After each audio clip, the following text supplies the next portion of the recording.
بسم الله الرحمن الرحيم. الرحمن علم القرآن خلق الإنسان علمه البيان.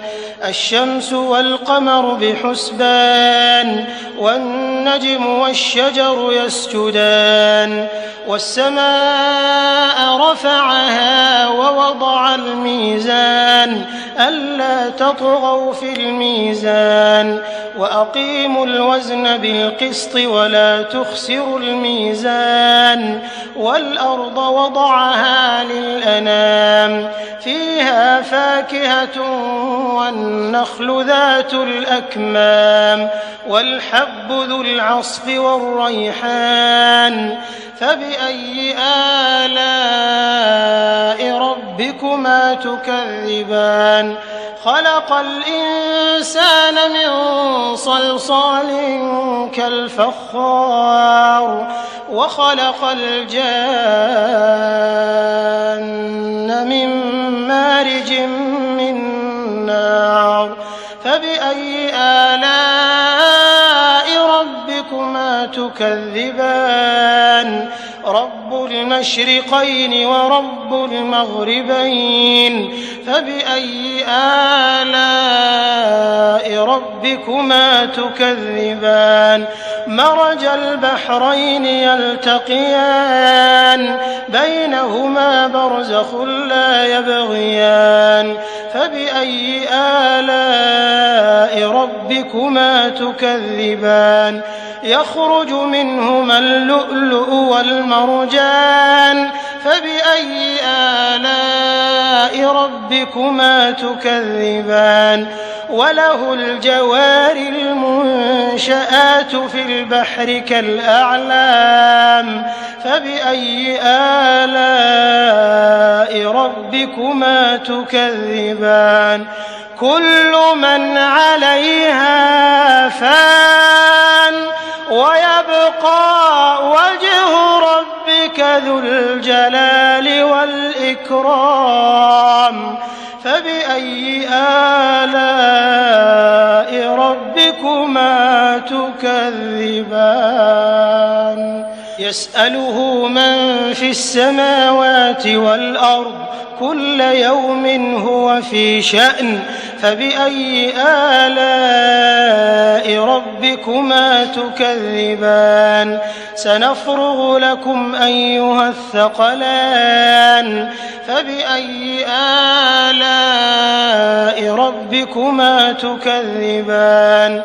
يا معشر الجن والإنس إن استطعتم أن تنفذوا من أقطار السماوات والأرض فانفذوا لا تنفذون إلا بسلطان فبأي آلاء ربكما تكذبان. يرسل عليكما شواظ من نار ونحاس فلا تنتصران فبأي آلاء ربكما تكذبان. فإذا انشقت السماء فكانت وردة كالدهان فبأي آلاء ربكما تكذبان. فيومئذ لا يسأل عن ذنبه إنس ولا جان فبأي آلاء ربكما تكذبان. يعرف المجرمون بسيماهم فيؤخذ بالنواصي والأقدام فبأي آلاء ربكما تكذبان. هذه جهنم التي يكذب بها المجرمون يطوفون بينها وبين حميم آن فبأي آلاء ربكما تكذبان. ولمن خاف مقام ربه جنتان فبأي آلاء ربكما تكذبان ذواتا أفنان فبأي آلاء ربكما تكذبان فيهما عينان تجريان فبأي آلاء ربكما تكذبان فيهما من كل فاكهة زوجان فبأي آلاء ربكما تكذبان متكئين على فرش بطائنها من استبرق وجنى الجنتين دان فبأي آلاء ربكما تكذبان فيهن قاصرات الطرف لم يطمثهن إنس قبلهم ولا جان فبأي آلاء ربكما تكذبان كأنهن الياقوت والمرجان فبأي آلاء ربكما تكذبان هل جزاء الإحسان إلا الإحسان فبأي آلاء ربكما تكذبان ومن دونهما جنتان فبأي آلاء ربكما تكذبان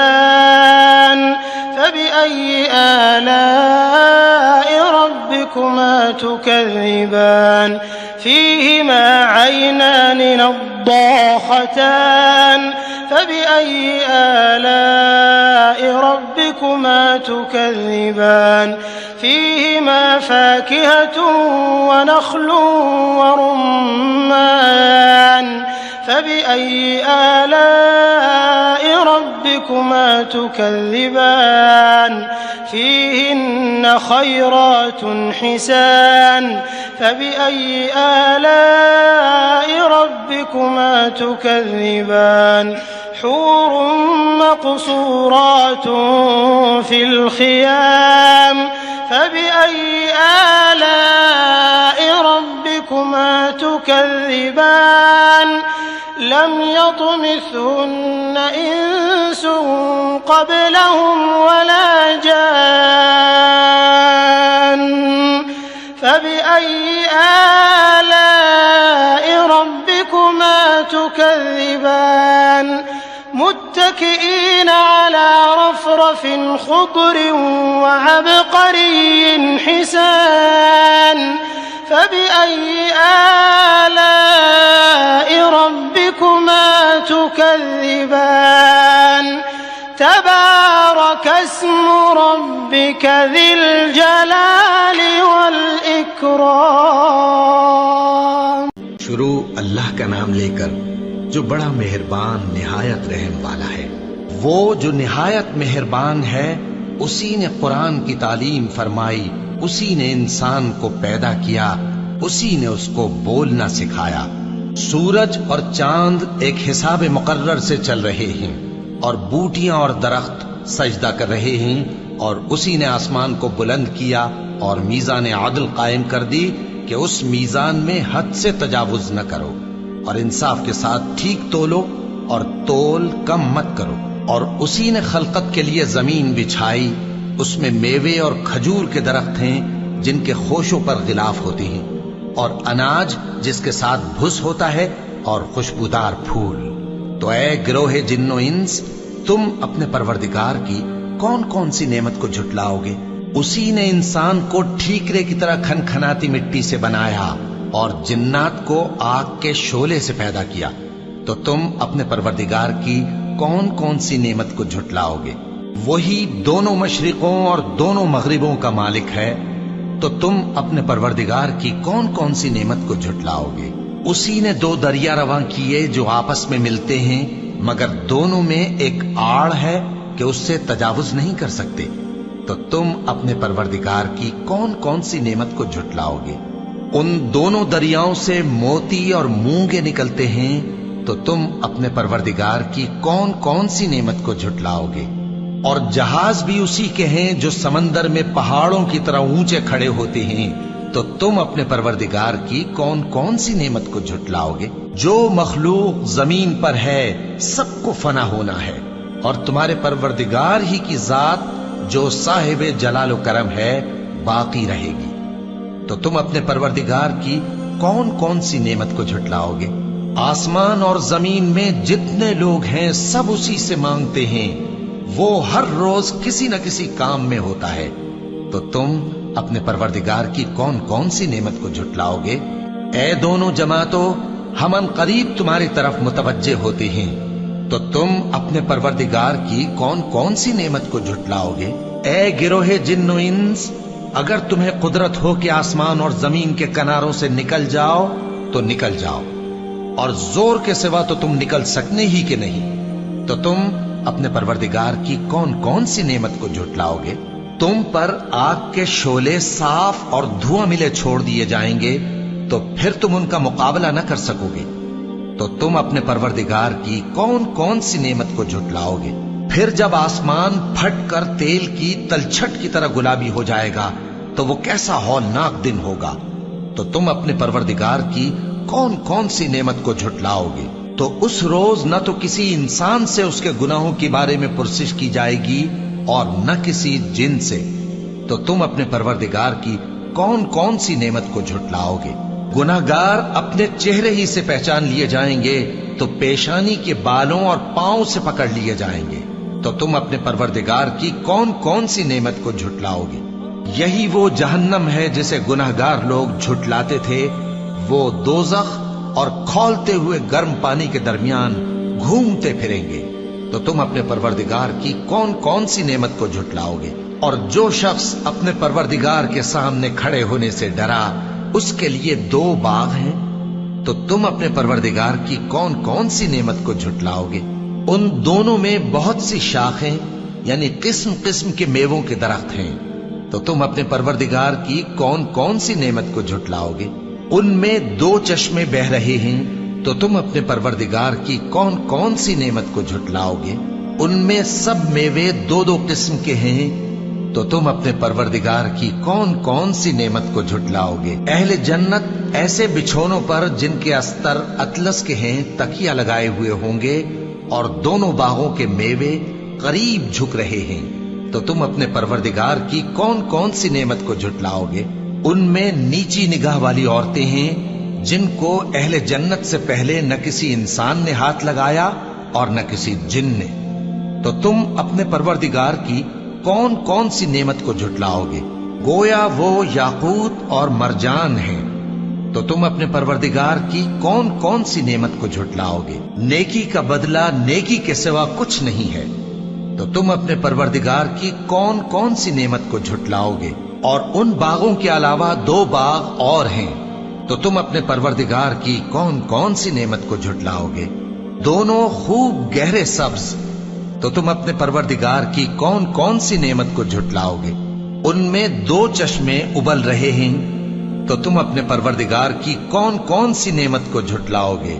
ان میں میوے اور کھجوریں اور انار ہیں، تو تم اپنے پروردگار کی کون کون سی نعمت کو جھٹلاؤ گے؟ ان میں نیک سیرت خوبصورت عورتیں ہیں، تو تم اپنے پروردگار کی کون کون سی نعمت کو جھٹلاؤ گے؟ وہ حوریں ہیں جو خیموں میں محفوظ ہیں، تو تم اپنے پروردگار کی کون کون سی نعمت کو جھٹلاؤ گے؟ ان کو اہل جنت سے پہلے نہ کسی انسان نے ہاتھ لگایا اور نہ کسی جن نے، تو تم اپنے پروردگار کی کون کون سی نعمت کو جھٹلاؤ گے؟ سبز قالینوں اور نفیس مسندوں پر تکیے لگائے بیٹھے ہوں گے، تو تم اپنے پروردگار کی کون کون سی نعمت کو جھٹلاؤ گے؟ اے نبی صلی اللہ علیہ وآلہ وسلم، تمہارا پروردگار جو صاحب جلال و کرم ہے، اس کا نام بڑا بابرکت ہے۔